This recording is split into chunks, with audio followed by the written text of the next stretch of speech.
Dans l'ouest de la France, le niveau de la mer s'est élevé d'environ 26 mètres depuis 10 000 ans. Sur les estrands relativement plats, des surfaces considérables ont été rapidement submergées. Nous vous présentons ici les travaux réalisés en plongée sur la structure immergée découverte par les membres de la SAM sur la chaussée de l'île de Sein en juin 2022 dans la zone de Toularfot à 2 km dans l'ouest du phare de l'île de Sein. Les cartes bathymétriques LIDAR de haute résolution issues du programme Litho 3D et réalisées sur toute la frange côtière du Finistère permettent de réinterpréter la géologie de la chaussée de l'île de Sein. Les analyses morphotectoniques ont mis en évidence des structures géologiquement anormales.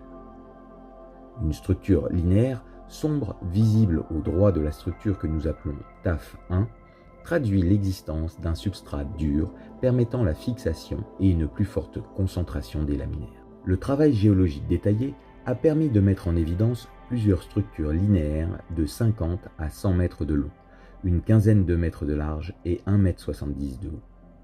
Toutes les structures découvertes se situent entre 7 et 9 mètres de profondeur.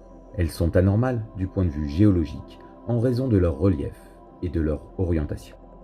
Même si les structures de Toularfot ne paraissent pas naturelles du point de vue de la géologie et de leur position comme barrage dans les vallées, l'étude des données bathymétriques seules ne permet pas de démontrer le caractère artificiel et construit de ces structures. Les espaces de pêche et les témoins des installations humaines des périodes mésolithiques et néolithiques sont actuellement submergés et se localisent au niveau du trait de côte de cette époque, qui, selon la pente, peut se situer à plusieurs kilomètres au large. Ainsi, l'essentiel du domaine mésolithique maritime se trouve submergé et de ce fait est pratiquement inexploré. Les premières plongées de l'été 2021 n'ont pas permis de comprendre réellement la portée de cette découverte. La difficulté principale est que le mur est recouvert d'algues de type Saccharizza, c'est-à-dire une espèce d'algue brune qui a la particularité de disparaître l'hiver pour repousser au printemps suivant. Les plongées de l'hiver 2023 sans les algues livrent alors le secret du mur immergé. Les plongeurs découvrent sur le sommet des monolithes verticaux formant deux alignements pratiquement parallèles distants de 1 mètre à 1,50 m. Nous définissons comme monolithes les blocs dont la hauteur est supérieure à la largeur.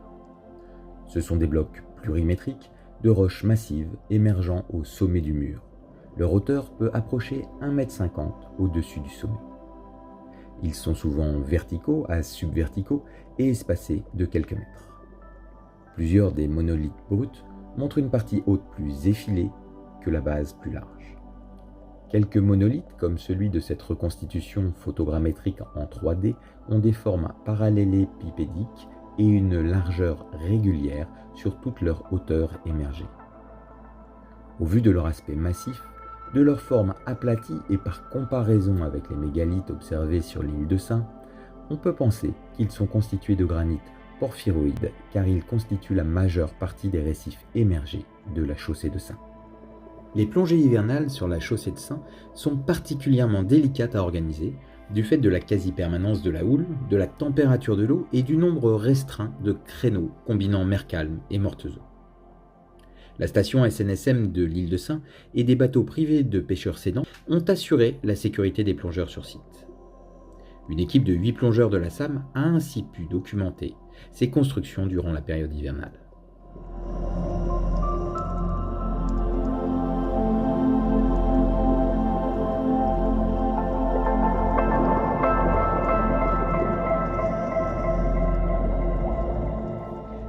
Une ligne de foi lestée de 110 mètres de long est mise en place sur toute la longueur du mur de TAF1.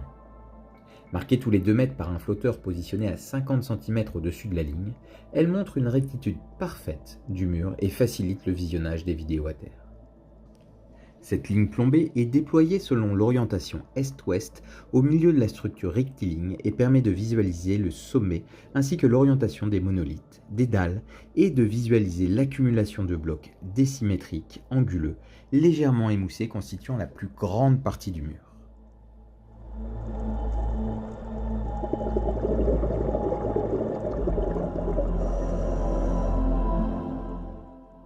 Sur toute sa longueur, 62 monolithes et grandes dalles ont été positionnés à l'aide d'un GPS.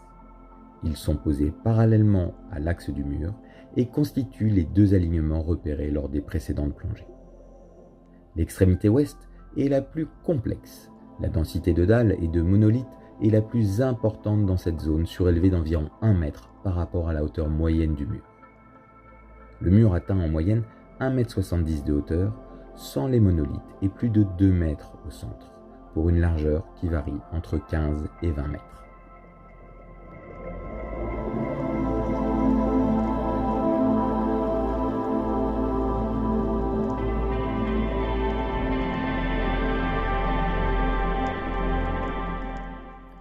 De grandes dalles, parfois jointives, sont dressées entre les monolithes.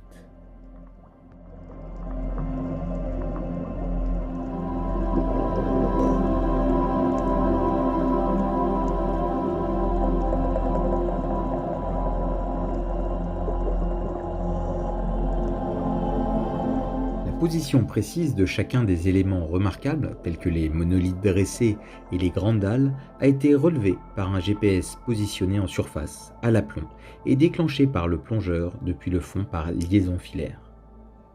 Ces positions ont été corrigées de la dérive du flotteur liée au courant de marée, puis reportées sur les cartes litho 3D, ce qui permet un comptage et un positionnement précis des grandes pierres.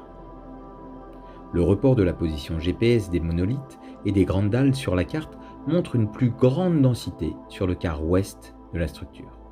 Dans une eau de 8 à 11 degrés, une couverture vidéo complète et des marquages de site ont été réalisés sur les structures immergées.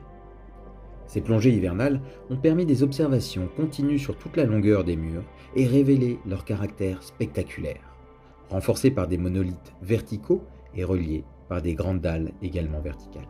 Les techniques de construction et les dimensions sont inhabituelles et trop élaborées pour considérer les murs comme de simples barrages à poissons.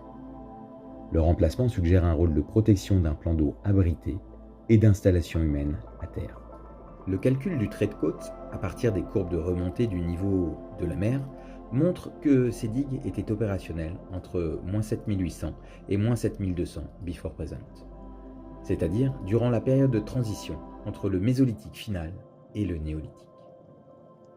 L'île de Sein s'étirait alors sur 6,5 km d'est en ouest depuis le phare du Chat jusqu'à la zone de Toularfot où sont situées les digues. Il y a 7800 ans, ces vallées uniquement ouvertes vers le nord ont été fermées par des digues afin de créer un abri. S'agit-il de vestiges portuaires ? Aucun port de ce type et de cet âge n'est connu à ces profondeurs dans l'ouest de la France. Le transport des monolithes, la construction et la maintenance des digues impliquent une société organisée et installée dans des villages situés à proximité. Les résultats obtenus sont le fruit d'une coopération originale alliant une démarche scientifique, le professionnalisme des plongeurs de la SAM sous l'égide du DRASM, un partenariat avec le Parc marin naturel d'Iroise et une contribution des marins sénants et de la station SNSM de l'île de Sein.